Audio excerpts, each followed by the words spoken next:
what are the major corporate structures in corporate governance that you're talking about? Now, I guess this is specific yes, it's addressed to me, so it's specific to Finfort.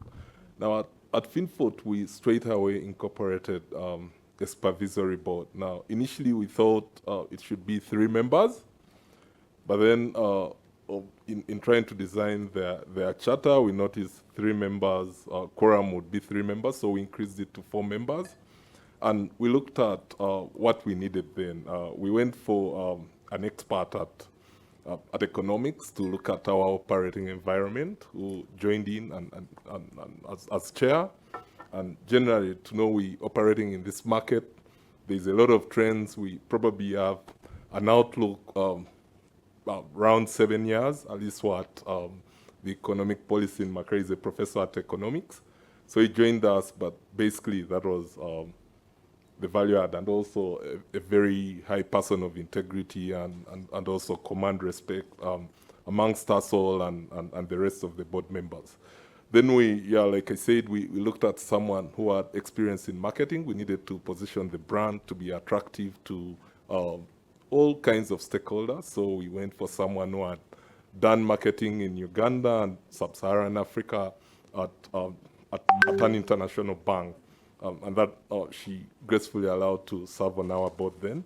Then we also went for an investment banker. He was executive director for Lions Head then. It's a global investment bank out of London that was looking at Sub-Saharan Africa, at Africa and Middle East. And we were really looking at where we wanted to go, just to give us guidance on where the capital is and what we needed to do to access that capital. And then we looked at an economist who is working for ZEPRI as a business economist, looking at the COMESA region, and had an insight. And this really was to look at the outlook. I mean, we didn't want to be just Uganda. We needed to structure in such a way that we're able to scale and go beyond the borders. I mean, as East African community gets set up, and borders become erased, you have to have that outlook. And then recently we came up with, I mean, the board guided you saying all the things you want to leverage technology to scale, but we have a gap at the board. So we had a board meeting last Saturday and an annual general meeting as well. So one additional resource was added, an expert at information technology who is working with one of the telcos, looking after 16 markets, in charge of payments, just to give us that the innovation that we need as we take on this market. Now, away from just the board and the expertise at the board, we also, from the word go, have retained an advisory firm. Now, there is a lot of work that can disrupt an SME or a business if you're doing it internally. We've retained, it's the other house, we've retained them from day one. They do a lot of the market surveys. They look at the competition landscape. They'll prepare us for any funding opportunities. And I think other than the board, it's one team that really we have had conversations with. I mean, they're on the outside, they only come in for specific tasks, but it's been also it's one structure that we've learned to lean on, because it's also has experts and it's doing for a lot of clients as well, similar work. So we're not unique. So they'll tell us this no longer cuts it. You need to drop this, look here, focus here. So we've had that structure as well. Then we also put in place a lot of processes and also wrote a lot, documented a lot of processes, put in place structures in people. I mean, you put the finance team, and we have a detailed model which triggers who comes in when at some stage you'll be outsourcing maybe the marketing function. If you hit a certain portfolio size, it requires that you bring that in-house. Same as the legal services. Initially it was the same with the finance, but then it required that it comes in at a certain area. And then also the numbers, not just one resource. You say if you have this kind of revenue, you need to keep increasing the numbers here, and it's all modeled together with the advisory firm and signed off by the board. So also, not just writing the processes, we need to have them checked. We need to have whatever you've documented verified to see if it's up to world standard.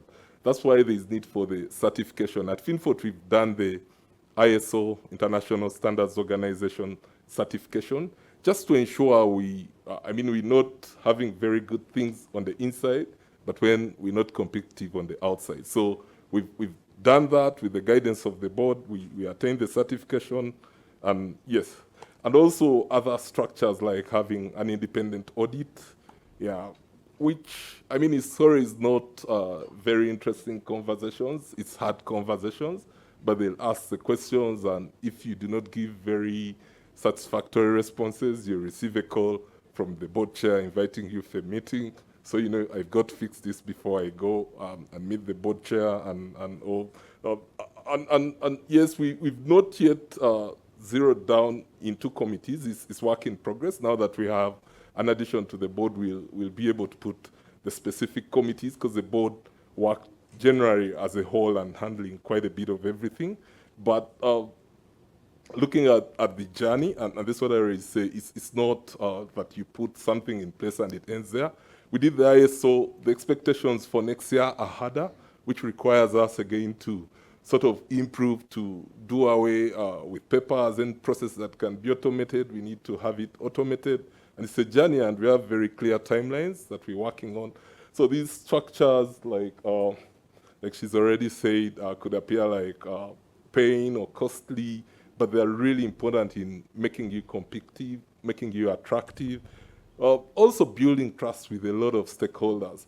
I always joke with our regulator that we suffer from over-regulation. And why? Every person they have, they say, we need to, any stakeholder they visit, they say, one of the companies to visit is Finfort. One, we close to them, but they know everything will be fine. So we have so many visits, but I've allowed, and I say, it seems we live with that.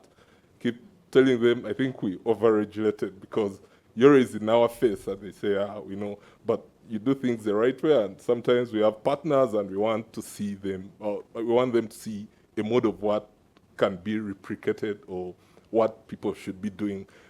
Most of our competition is foreign, with a lot of bucks, with a lot of money, but we're not looking at that as an hindrance. We're taking the lessons and tracking, using these structures to track where we are, what we're gaining, what they're doing right, what they're doing wrong, how we position ourselves to eat into their market share, and each day it's a different conversation.